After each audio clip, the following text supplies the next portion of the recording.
Hello everyone, welcome back to my channel. आज मैं आप लोगों के साथ एक न्यू फन फिक्शन शेयर करने वाली हूँ जिसका नाम है लव इज़ प्रॉमिस। मैं फर्स्ट टाइम ऐसे स्टोरी शेयर कर रही हूँ। मेरे लिए ये स्टोरी थोड़ा अलग है। स्टोरी कैसा भी हो, मैं आप लोगों को पूरा सुनने के लिए रिक्वेस्ट करूँगा। और हाँ, इस फन फिक्शन में वांग जी टॉप है, विंग बॉटम है। और हाँ, हर फन फिक्शन की तरह इस फन फिक्शन में भी हैप्पी एंडिंग है, तो आप लोग चिंता मत करना। आप लोगों को इस फन फिक्शन में भी वांगसन का हैप्पी लाइफ दिखेगा। स्टोरी जैसा भी हो, प्लीज़ मुझे सपोर्ट करना। तो चलिए आज का एक्सप्लेन शुरू करते हैं। जियान मैंसन में शादी का माहौल था। घर मेहमानों से भर गया था। चारों तरफ मेहमानों की चहल पहल थी। घर को मिनी लाइट और सफ़ेद फूलों से डेकोरेट किया जा रहा था और सारी शादी के अरेंजमेंट विंग खुद कर रहा था। विंग बहुत ज़्यादा खुश था। तभी जियान चंद मैडम यू को कहता है, मॉम विंग कितना खुश है ना। मैडम यू थोड़ा फेस को टेढ़ा करके कहता है, खुश क्यों ना हो, वांग जी का रिश्ता इस घर में जुड़ रहा है। तभी जियान चंद विंग से कहता है, विंग बहुत रात हो चुका है, आप सो भी जाओ, कल शादी है और घर में और भी ज़्यादा काम है। विंग कहता है, बस थोड़ा सा काम और बचा है, उसके बाद मैं सोने चला जाऊँगा। अगले दिन सुबह विंग सबसे पहले उठ जाता है और फिर से काम पर लग जाता है। विंग शादी का सारा काम करने में इतना बिजी था, विंग ठीक से खाना पीना भी भूल गया था। दोपहर हो गया था। जियान चंद विंग को जूस का गिलास देते हुए कहता है, मुझे नहीं पता था तुम बदमाशी के अलावा जिम्मेदारी लेना भी जानते हो। तुम्हें काम करने का इतना शौक चढ़ा है। माना कि घर की शादी है, थोड़ा काम करना ज़रूरी है, पर तुम खाना पीना छोड़ के ऐसे काम कर रही हो जैसे हम जियंस मिडिल क्लास है। हमारे पास वेडिंग प्लान को देने के लिए पैसा नहीं है। विंग कहते हैं, हाँ तुम ठीक कह रही हो, मैं डैड का पैसा बचा रहा हूँ, इससे तुम्हें प्रॉब्लम है। जियान चंद कहता है, आसपास मेहमान है, नहीं तो मैं तुम्हें ठीक करने वाला था। जियान चंद कहता है, वैसे वांग जी यहाँ आके तैयार होने वाला है ना। वांग जी की बात सुन के विंग आंखें नीचे कर लेता है और काम वॉइस में कहते हैं, हाँ उसने कहा तो था। जियान चंद कहता है, तुमने उसे कॉल किया कि नहीं। विंग कहता है, नहीं मैं काम में इतना बिजी हूँ, मैं कल सुबह से उससे बात नहीं की। जियान चंद कहता है, विंग सब कुछ ठीक है ना। विंग कहता है, तुम ऐसा क्यों पूछ रही हो। जियान चंद कहता है, तुम दोनों हर 10 मिनट में एक दूसरे को कॉल करते हो। अगर तुम टॉयलेट पर भी जाते हो तो लैंडमार्क जी को पता कर जाते हो और तुम दोनों हर एक सेकंड की खबर शेयर करते हो।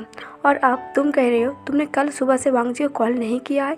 विंग सीरियस टोन में कहता है, इसमें बड़ी बात क्या है, शादी का घर है और बहुत ज़्यादा काम है, बस इस वजह से मैंने उसे कॉल नहीं कर पाया। जियान चैन को ये बात सुन के थोड़ा खटका लगता है। तभी जियांग फैंगमैन और मैडम यू आता है और कहता है, विंग जरा वांग जी को कॉल करके पूछ वो कब तक यहाँ आएगा। शादी के शुभ मुहूर्त इवनिंग के 6 बजे है। विंग कहता है, अब दोनों टेंशन मत लो, मैं कॉल कर लूँगा। जियांग फैंगमैन और मैडम यू के जाने के बाद जियान चंद कहता है, वांग जी को कॉल करो। विंग कहता है, हाँ बाबा कर रहा हूँ। विंग वांग जी को कॉल करता है। जहाँ जियान मैंसन में शादी का इतना तामझाम चल रहा था, वहाँ वांग जी को घर देख के कोई नहीं कह सकता यहाँ इस घर में आज कोई शादी है। वांग जी के घर में अंधेरा छाया हुआ था। वांग जी डाइनिंग टेबल में एक कॉफ़ी कप लेके बैठा था। वांग जी का सर भारी था और वांग जी को हेडेक भी हो रहा था। लैनजन पूरी रात सो ही नहीं पाया था शादी के बारे में सोच सोच के। लैनजन जब भी शादी के बारे में सोच रहा था, लैनजन की आंखों से आंसू बह रहा था, इसलिए लैनजन पूरी रात नहीं सो पाया था। लैनजन खुद के सर को मैसेज करते हुए कॉफ़ी पी रहा था। तभी विंग का कॉल आता है और विंग पूछता है, लैनजन तुम कब तक आ रही हो यहाँ। लैनजन कोल्ड वॉइस में कहता है, मैं टाइम पर आ जाऊँगा। लैनजन के चेहरे पर कोई खुशी नहीं थी। विंग कहता है, लैनजन 6 बजे की शादी की शुभ समय है, तो तुम जल्दी से आ जाना। लैनजन ये सुन के और कुछ नहीं कहता, सीधा कॉल कट कर देता है। शादी की 2 घंटे पहले लैनजन जियान मैंसन आता है, जो विंग को पता नहीं था।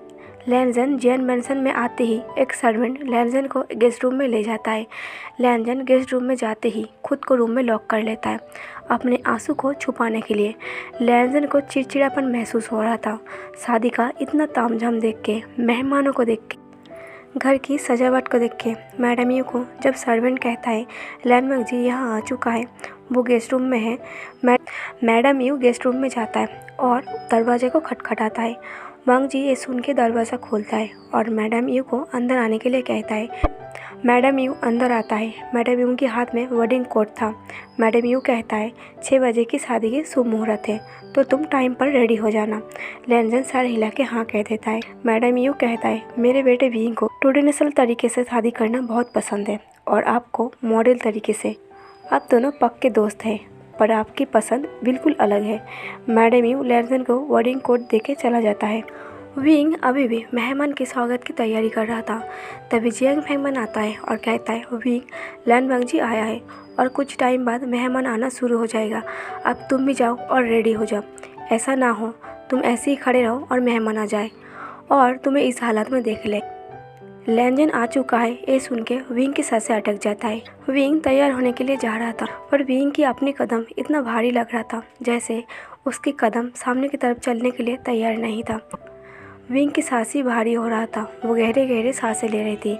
विंग एक चेयर पर बैठ जाता है। तभी सामने से एक वेटर पानी का गिलास ले जा रहा था। विंग उसे रोकता है और एक पानी का गिलास लेता है।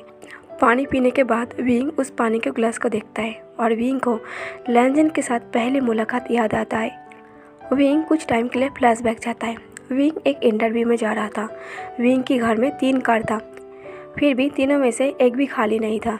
एक कार जियांग फैंगमैन और मैडम यू लेके चला गया था, क्योंकि मैडम यू की फ्रेंड की वेडिंग पार्टी था, और एक कार जियान चैन लेके चला गया था। और एक ही कार बचा था जो जियान अली को अपनी फ्रेंड के साथ पिकनिक मनाना था। ये देख के विंग कहता है, सीजे अब कार लेके जाइए, मैं कैब लेके चला जाऊँगा। यानली कहता है, विंग, मैं पहले तुम्हें इंटरव्यू में छोड़ देता हूँ, उसके बाद मैं फ्रेंड के साथ पिकनिक पर चला जाऊँगा। विंग कहता है, हाँ ये भी ठीक है। विंग और यानली कार में बैठ जाता है। यानली के पास बार बार उसके फ्रेंड की कॉल आ रहा था। जियान अली पहले से ही लेट था। ये देख के विंग बीच रास्ते में ड्राइवर को रोकने के लिए कह देता है। ड्राइवर कार रोक देता है। जियान अली कहता है, विंग क्या हुआ? विंग कुछ ना कहते हुए कार से बाहर आ जाता है और कहता है, सीजे अब कार लेके जाइए, मैं यहाँ से कुछ और ले लूँगा। यानली कहता है, विंग, आज तुम्हारा इंटरव्यू है, अगर तुम लेट हो जाओगी तो तुम इंटरव्यू फेल कर दोगी। मैं तुम्हें छोड़ देती हूँ ना, उसके बाद मैं पिकनिक पर चला जाऊँगा। विंग कहता है, सीजे आप फ्रेंड के साथ इंजॉय कीजिए, मैं यहाँ से चला जाऊँगा। यानली कहता है, विंग, मैं तुम्हें छोड़ रही हूँ ना, तुम अंदर आ जाओ। विंग कहता है, सीजे बस आधा घंटा लगेगा, मैं यहाँ से चला जाऊँगा, क्या आपका भाई इतना भी नहीं कर सकता? यानली कहता है, पर विंग कहता है, कोई बात नहीं, आप अपने फ्रेंड के साथ इंजॉय कीजिए। ऐसे कह के विंग रोड की साइड से जा रहा था और विंग को कुछ मिल नहीं रहा था। अचानक बारिश हो जाता है। विंग एक जगह पर रुक जाता है और सोचता है कहीं वो इंटरव्यू के लिए लेट ना हो जाए। 10-15 मिनट बारिश होने के बाद विंग कैब के लिए खड़ा था। तभी एक कैब आ रहा था। विंग उस कैब को रोकने की कोशिश करता है, पर वो कैब रोकने के बजाय वहाँ से चला जाता है और सड़क पर जो कीचड़ था वो विंग के ऊपर उछल के गिर जाता है। विंग खुद की हालत देख के शॉक था। विंग बस उस कैब को देख रहा था। विंग को कैसे भी करके आधा घंटे में इंटरव्यू जाना था। विंग जैसे तैसे एक शॉप पर जाता है और एक टी शर्ट खरीदता है। विंग जब मनी पे करने जाता है, वो शॉप की स्टाफ कहता है, सर आप ये टी शर्ट नहीं ले सकते। विंग कहता है, क्यों? वो स्टाफ कहता है, एक कपल सेट है जिसमें आधा आधा दिल का शेप था, एक में माई लिखा था, दूसरे में लव लिखा था। दोनों शर्ट को जोड़ के एक पूरा दिल बनता है और माई लव पूरा होता है। विंग कहता है, पर मुझे एक ही लेना है। वो स्टाफ कहता है, अगर लेना है तो दोनों लीजिए, नहीं तो कुछ और ले लीजिए। ये सुन के विंग थोड़ा साइड में जाता है और कुछ देखने लगता है। तब एक पर्सन भागा भागा जल्दी में आता है और वही टी शर्ट उठा लेता है। उसके कंधे पर एक बड़ा सा बैग था। वो पर्सन उसका दाम देखता है, वहाँ पैसे छोड़ देता है और वो टी शर्ट लेके चला जाता है। वो इतना जल्दी में था, बात करने की भी टाइम नहीं था। वो सबको कुछ समझ में ही नहीं आया अभी क्या हुआ। तभी विंग आता है और कहता है, मैम मुझे कुछ पसंद नहीं आया। तभी वो स्टाफ कहता है, सर आप ये ले सकते हैं, अभी ये टी शर्ट सिंगल है। विंग कहता है, पर अभी तो ये जोड़े में था। वो स्टाफ कहता है, मुझे कुछ समझ में नहीं आया, अभी कोई जल्दी में आया, पूरा पैसा देके एक टी शर्ट लेके यहाँ से चला गया। विंग कहता है, तो मैं ले सकता हूँ? वो स्टाफ कहता है, हाँ आप ये ले सकते हैं। विंग कहता है, तो मैं इस टी शर्ट का कितना पे करूँ? तभी वो स्टाफ कहता है, ऑलरेडी इसका पे हो चुका है। विंग कहता है, फिर भी मैं इसका पे करना चाहता हूँ, जिसे मैं नहीं जानता उसका खरीदे हुए कपड़े मैं कैसे ले सकता हूँ। विंग उस टी शर्ट को खोलता है, उसमें लव लिखा था और आधा दिल रेड कलर का था। विंग इस चक्कर में भूल गया उसे इंटरव्यू में पहुँचना है। विंग फटाफट कपड़े चेंज करता है और वॉलेट निकलने जाता है मनी पे करने के लिए, पर विंग घर से वॉलेट लेना भूल गया था। विंग हेजिटेट करते हुए उस मैम को कहता है, सॉरी मैम, मैं इस टी शर्ट का पे नहीं कर पाऊँगा, पर मुझे टी शर्ट लेना होगा, वो मैम कहता है हमें कोई फ़र्क नहीं पड़ता, ऑलरेडी तो इसका पे हो चुका है। विंग कहता है अगर मुझे वो पर्सन मिल जाए तो मैं उसे ज़रूर पे कर दूंगा।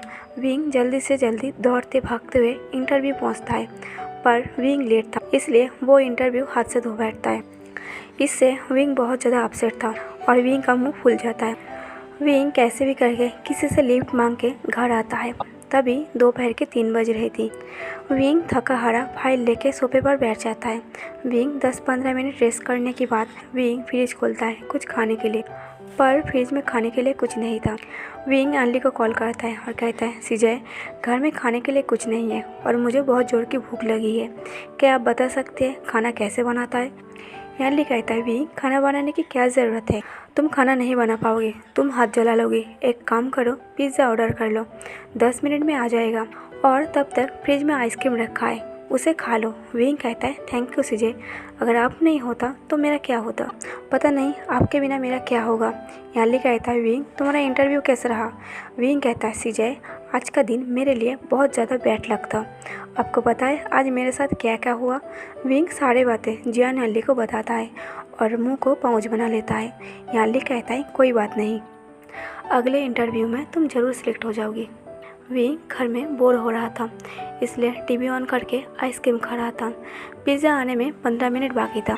विंग 15 मिनट से पिज़्ज़ा का वेट कर रहा था। जब 15 मिनट बाद विंग को कॉलिंग बेल सुनाई देता है, विंग एक्साइटेड होकर पिज़्ज़ा के लिए दरवाज़ा खोलता है। विंग का पिज़्ज़ा आ गया था। एक पर्सन सर पर कैप और मास्क पहना हुआ था, फिर भी वो बहुत ज़्यादा हैंडसम लग रहा था। विंग पिज़्ज़ा लेता है और पैसा लेने घर के अंदर चला जाता है। विंग जब पैसा लेके आता है, देखता है वो पर्सन पानी का बोतल निकल रहा था, पर बोतल में पानी नहीं था। ये देख के विंग कहता है आपको पानी पीना है, क्या मैं आपके लिए पानी ले आऊँ? वो पर्सन कहता है नहीं, मैं ख़रीद के पी लूँगा, आपको परेशानी उठाने की कोई ज़रूरत नहीं है। विंग कहता है ख़रीद के पी लूँगा, ठीक है पी लेना, पर अभी आपको प्यास लगा है, आप यहीं रुकिए, मैं अभी आपके लिए पानी लेके आता हूँ। विंग जल्दी से एक गिलास पानी ले आता है और उस पर्सन को देता है। जब वो पर्सन अपना कैप और मास्क खोलता है, विंग उसके ब्यूटी फेस को देखते ही रह जाता है। वो पर्सन पानी पीता है। पानी पीने के बाद बालों को ठीक करता है और फिर से अपना कैप और मास्क पहन लेता है। वो पर्सन विंग को पानी का गिलास देता है और कहता है आपका शुक्रिया, और लैंजन वहाँ से चला भी जाता है, पर विंग अब भी वहाँ पानी का गिलास लेकर खड़ा था। उस पर्सन की हैंडसमनेस को देख के विंग की माइंड लॉस हो गया था। तभी निहोसन आता है और कहता है विंग सूखे गला में कहता है हाँ।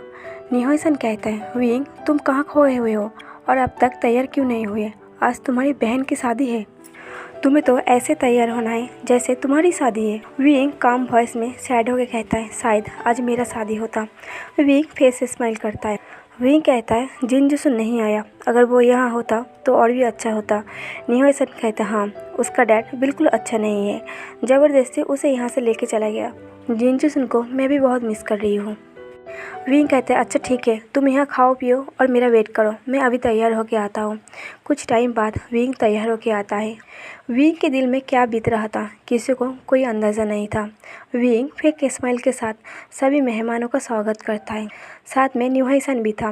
लैंजन विंडो से विंग को देखता है मेहमानों का स्वागत करते हुए। इधर शादी का शुभ मुहूर्त आ गया था। विंग यानली को लेने के लिए उसके रूम में जाता है। यानली एकदम प्रिंसेस लग रहा था। विंग स्माइल करता है और कहता है सीजे आजा, बिल्कुल प्रिंसेस की तरह लग रही हो, आपको किसी की नज़र न लगे।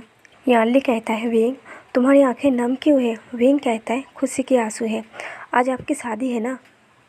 विंग यानली की तरह हाथ बढ़ाता है और कहता है अभी आपको चलना है। विंग यानली की हाथ पकड़ के मैरिज हॉल तक ले आता है। इधर लैंजन अभी तक वेडिंग कोट लेके मिरर के सामने बैठा था। लैंजन मिरर में खुद को देखता है। लैंजन की आंखें आंसू से भर गए थे और उस पल के बारे में सोच रहा था जब विंग ने लैंजन को अपनी प्यार की कसम देके लैंजन को यानली से शादी के लिए फोर्स किया था। विंग लैंजन को कॉल करता है। विंग ने बहुत दिनों बाद लैंजन को कॉल नहीं किया था। ये देख के लैंजन एक्साइटेड होकर कॉल उठा लेता है। विंग कहता है लैंजन मुझे तुमसे अभी मिलना है। लैंजन कहता है मुझे भी तुमसे मिलना है, तुम जहाँ बोलोगी मैं वहाँ आ जाऊँगा। विंग कहता है अभी तुम घर से निकलो, मैं तुम्हें एड्रेस सेंड करता हूँ। लैंजन बड़ी खुश होकर घर से निकलता है और उस एड्रेस पर पहुँच जाता है जहाँ विंग पहले से खड़ा था। लैंजन जैसे ही विंग के पास आके कहता है विंग, विंग लैंजन की तरफ मुड़ता है और लैंजन को देखते ही लैंजन के सामने घुटनों में बैठ जाता है और विंग की आंखों से आंसू बह जाता है। लैंजन जो बहुत खुश था, चेहरे पर एक रौनक था, वो एक सेकंड में गायब हो जाता है। विंग कहता है लैंजन, मैं तुम्हारे सामने अपनी बहन के लिए भीख मांग रहा हूँ, प्लीज़ मेरी बहन से शादी कर लो। लैंजन गुस्सा हो जाता है और कहता है विंग, मैंने तुम्हें पहले भी कहा है मैं तुम्हारे लिए जान दे सकता हूँ, मैं पूरे उम्र तुम्हारे बिना रह लूँगा, पर मैं याली से कभी शादी नहीं करूँगा। मैं सिर्फ तुमसे प्यार करता हूँ, तो मैं तुम्हारी बहन से कैसे शादी कर लूँ, ये बात तुम्हें अच्छे से समझना होगा। विंग उठ के खड़ा हो जाता है और कहता है मेरी बहन ने तुम्हारे लिए सुसाइड करने की कोशिश की है। लैंजन कहता है क्या? विंग कहता है हाँ, मेरी बहन ने तुम्हारे लिए सुसाइड करने की कोशिश की है। तुम बोलो अब मैं क्या करूँ? लैंजन कहता है वो तुम्हारी बहन का प्रॉब्लम है, मेरा नहीं। विंग कहता है लैंजन, तुम ऐसे कैसे कह सकते हो? लैंजन कहता है जैसे तुम कह रही हो, जो तुम बोल रही हो ना, वो मेरे लिए इम्पॉसिबल है, मैं ऐसे कभी नहीं कर सकता। तुम कितनी भी भीख मांग लो मेरे सामने, कितना भी गिड़गिड़ा लो, पर हर बार मैं यही कहूँगा, मैं याली से कभी शादी नहीं करूँगा, चाहे तुम मुझे प्यार करो या ना करो। तुम अपनी बहन के लिए दूर चले गए थे ना, फिर से दूर चले जाओ, पर मुझे शादी के लिए फोर्स मत करो। विंग लैंजन के हाथ को अपने सर पर रखता है और कहता है तुम करोगी, तुम्हें मेरी प्यार की कसम है। लैंजन गुस्से में लाल हो जाता है और दांत पीसते हुए कहता है नहीं, तुम्हारा कोई कसम मेरे ऊपर नहीं चलेगा, मैं तुम्हारी कोई कसम को नहीं मानता, मुझे कसम से नफरत है। लैंजन विंग को धक्का देता है और वहाँ से जाने लगता है। विंग और लैंजन नदी के ब्रिज में खड़ा होकर बात कर रहा था। विंग ब्रिज के ऊपर खड़ा हो जाता है सुसाइड करने के लिए। लैंजन विंग की तरफ बिना मुड़े ही जा रहा था। लैंजन जब कार में बैठने जाता है, अपनी आंखें टाइटली बंद करता है और दूसरी बात विंग को मुड़ के देखता है। लैंजन जब विंग को मुड़ के देखता है, लैंजन शॉक था। लैंजन दूर से ही विंग को कहता है विंग नीचे उतरो, पर विंग को जैसे कुछ सुनाई नहीं दे रहा था। लैंजन फिर से चिल्लाए कहता है विंग ऐसा मत करना, नीचे उतरो। लैंजन विंग की तरफ भाग के आ रहा था, पर विंग नीचे कूद जाता है। उतने में लैंजन विंग का हाथ पकड़ लेता है। लैंजन कैसे भी करके विंग का हाथ पकड़ के रखा था। विंग कहता है लैंजन मुझे मरने दो, मैं अपनी सीजे की मौत देखने से पहले मैं खुद को मार देना चाहता हूँ, मैं जीते जी अपनी सीजे की मौत नहीं देख सकता। लैंजन कहता है विंग पागलपन बंद करो। विंग कहता है लैंजन मेरा हाथ छोड़ो, मैं अपनी सीजे से कैसे नज़र मिलाऊंगा? मेरी बहन जिसके लिए मरना चाहता है वो वजह मैं हूँ, मेरी वजह से तुम मेरी बहन से शादी नहीं कर रही हो, मैं अपने आप को कैसे माफ़ करूँगा? मेरी बहन की सुसाइड करने का वजह मैं खुद हूँ, इससे अच्छा है मैं अपना ज़िंदगी ख़त्म कर दूँ। लैंजन कहता है विंग प्लीज़ ऊपर आ जाओ। लैंजन विंग के हाथ को ऊपर की तरफ खींचता है, पर विंग ज़बरदस्ती हाथ को छुड़ाने की कोशिश करता है। विंग कहता है लैंजन मेरा हाथ छोड़ो। लैंजन कहता है नहीं। विंग कहता है लैंजन मैं तुम्हें वार्न करते हुए कह रही हूँ, मेरा हाथ छोड़ो, हो सकता है तुम आज मुझे बचा लो, पर मैं हार चुका हूँ, मैं दूसरी बार फिर से सुसाइड कर लूँगा। लैंजन कहता है मैं आली से शादी कर लूँगा, अब ऊपर आ जाओ। विंग कहता है नहीं तुम झूठ कह रही हो। लैंजन कहता है मेरे प्यार की कसम, मैं आली से शादी कर लूँगा। विंग कहता है ऐसे ही नहीं, पहले तुम मुझे प्रॉमिस करो। लैंजन कहता है मैं तुम्हें प्रॉमिस करता हूँ, मैं जियान आली से शादी कर लूँगा। विंग के आंसू बाहर आ जाता है ये सुन के। लैंजन विंग को ऊपर उठा लेता है। विंग खुश होकर लैंजन को हक करने जाता है। लैंजन की आंखें नीचे था। लैंजन विंग को हक करने से रोकता है और कहता है तुमने मेरी ज़िंदगी मौत से बदतर बना दी, शादी का डेट फिक्स करके मुझे बता देना, मैं अपनी खुशियों का गला घोंटने आ जाऊंगा। लैंजन आंखें पूछता है और वहाँ से चला जाता है। ये सारी बातें लैंजन मिरर में देखते हुए सोच रहा था। तो गाइस फर्स्ट पार्ट यहीं पर ख़त्म कर देती हूँ। फर्स्ट पार्ट कैसा लगा कमेंट करके ज़रूर बताना, लाइक और शेयर कर देना, और हाँ मेरे चैनल को सब्सक्राइब ज़रूर कर लेना। Thank you for watching.